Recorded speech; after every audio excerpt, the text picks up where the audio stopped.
brother? Mainstream media? Government cover-ups?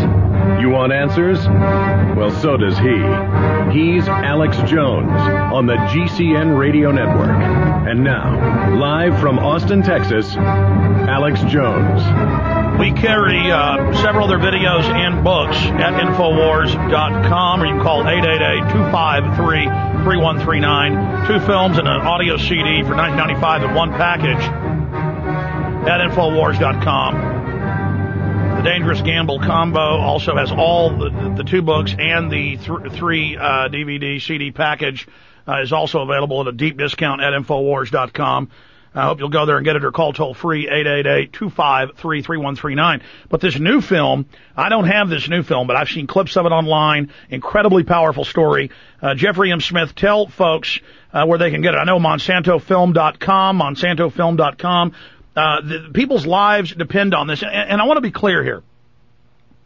I'm somebody who does my research. When I was first on air 13 years ago, I was more of a mainline, but only for about a year, kind of libertarian Ron Paul conservative, and I still am on many issues. But Ron Paul now is concerned about GMO because he's researching. He's a medical doctor. I, over the years, went and read the case studies. I had Nobel Prize winners on. I had executives and genetic engineers who headed up companies and made millions a year, where their rats would die, or their rats would be sterile, or the animals would get sick, and they would go say, we've got to go back and fix this, and they'd say no, because they fire with these gene guns in randomly and get mutations, and then take the mutation they like and breed it. There's a lot of stuff, science. The point is, I have done, probably 300, 400, 500 hours. I probably read 20 books on the subject, probably watched 20, 30 films, hundreds of talks, had hundreds of guests on. Jeffrey M. Smith is one of the leading figures in fighting this, and one of the most successful. He is very conservative, and he'll admit that. It's frankly far worse than he's even saying. Let me explain something to you. This is devastating us. There's a reason that 1 in 3 has cancer from 1 in 33 now, just 50 years ago. There's a reason diabetes is up several thousand percentage points. There's a reason the sperm count's down by 80+% on average. There's a reason women are infertile. There's a reason melamine and all of this, separate from genetic engineering, is hurting us, and aspartame. And I will tell you it's by design. It's eugenics. It's like Bayer Pharmaceutical shipping out over 1 million doses of Factor VIII, every one of them filled with HIV and hepatitis A, B, and C, knowing it would kill everybody that got it or make them very ill. That's on record now, even on MSNBC. This is real. You need to get this film. Jeffrey Smith, where's the best place for folks to get it? Well, online, MonsantoFilm.com is the way to get it. It'll be on your site, I'm sure, very soon. Yeah, I meant to carry it. You'll be getting it soon from us. I think you put an order in today. But Monsanto, the world according to Monsanto, I've got to give you the backstory on this. I've been interviewed dozens of times by filmmakers. About 14 film crews have come to my little town in Iowa. And I got a call from this French woman, Marie-Monique Robin. And, it was kind of standard for me to start giving filmmakers the background about GMOs and who to speak to and what the story was, and the discrediting and the disruptions and the deceptions.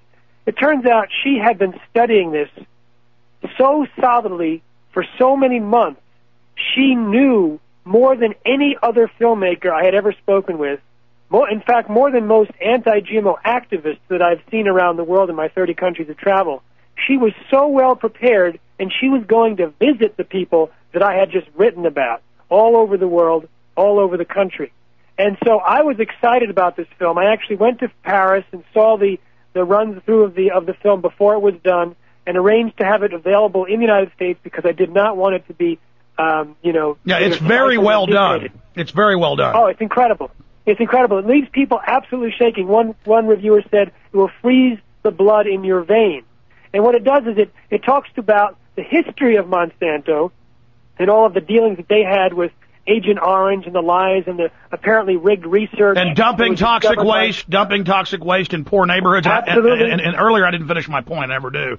Just briefly, what I'm saying is I didn't believe that GMO was bad. I bought the propaganda that it was going to save everybody and feed the world, when in truth it actually destroys farmers and is designed so they're dependent so agribusiness could take over. So my point is I really researched this and found out that I was wrong 13 years ago. But go ahead. No, and that's exactly what happens with people, is that there's so much money has been spent on convincing people that it's going to feed the world, when they realize how dangerous it is, that the average GM crop reduces yield, that it actually destroys farmers, it's quite a wake-up call. And this comes out in this beautiful film. We talked to someone from the EPA whose colleague was basically trashed when she discovered apparently rigged research by Monsanto. We talked to a whistleblower at the FDA who lost his job when he tried to get proper studies done on bovine growth hormone.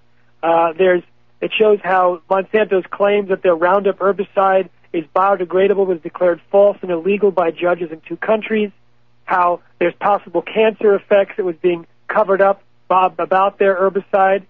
And each time when this is discovered, somehow Monsanto gets the upper hand and stifles the research and ends up booting out the researcher or keeping him quiet. Now, with GMOs, this is all a lead-up to GMOs, which is much worse than the Agent Orange, the DDT, the PCBs in Anniston, where they said they didn't want to lose $1 of business, so they weren't going to inform the people locally that they were being poisoned year after year. But the GMOs is absolutely the worst. And the work that this movie does is makes it absolutely clear that it was political collusion, industry manipulation, lies, and deception that allowed these very dangerous genetically engineered crops. In fact, there was one point where she's doing this rare interview with a former FDA probiotech manager, and he's trying to argue for the safety of GMOs, saying there's absolutely no question that these foods are safe, and then she pulls out from her own notes a 1991 memo in which he himself admitted that GMOs, that the genetic modification might have been responsible for a deadly epidemic in the 1980s that killed about 100 Americans and caused 5,000 to 10,000 to fall sick from a genetically engineered food supplement called L-tryptophan. And he was like humming and hawing. He just caught absolutely off guard, not realizing that this woman has done her studies, done her research. She also talks to Dr. Arpad Pusztai from Scotland. I think he's been on your show. He actually was fired from his job after 35 years and silenced with threats of a lawsuit when he found that genetically engineered crops are inherently dangerous and cause massive damage to rats that were fed a genetically engineered potato. And by the way, he was the head guy. He was the head guy there. Yeah, he was the guy that had been given $3 million grant by the UK government to create the ideal testing protocol for GMOs that was going to be instituted into EU law. And he had been studying it, with a team of about 20 or 30 people in 3 different institutes. So he was like the leading person in the world doing the most official research on GMOs and was canned because he discovered that they were bad.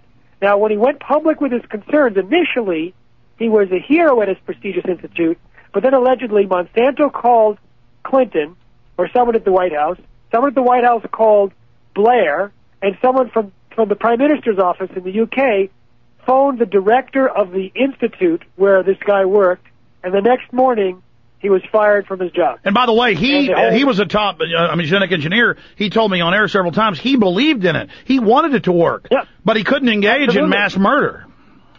Absolutely. He was concerned because he realized that the potatoes that had caused such damage, and they caused potentially precancerous cell growth, smaller brains, livers, and testicles, partial atrophy of the liver, damaged immune system. I mean, this is after 10 days of eating a genetically engineered crop. I mean, he realized that if his potatoes had been submitted to the same flimsy, superficial, terrible research, safety studies that had gotten other products on the market, the potatoes would have flown onto the market and assumed safe. And I want to stop you. In 10 days, in rats, in rodents, which they study because physiologically or the way their metabolic system works, they're the closest to humans, next to pigs, but rats are cheaper. And from the scientists I've talked to, that's not my opinion, that's a fact. That's why they test mice and rats and other rodents, guinea pigs, that in 10 days, devastating effects. I mean, imagine we're all eating other stuff like this right now.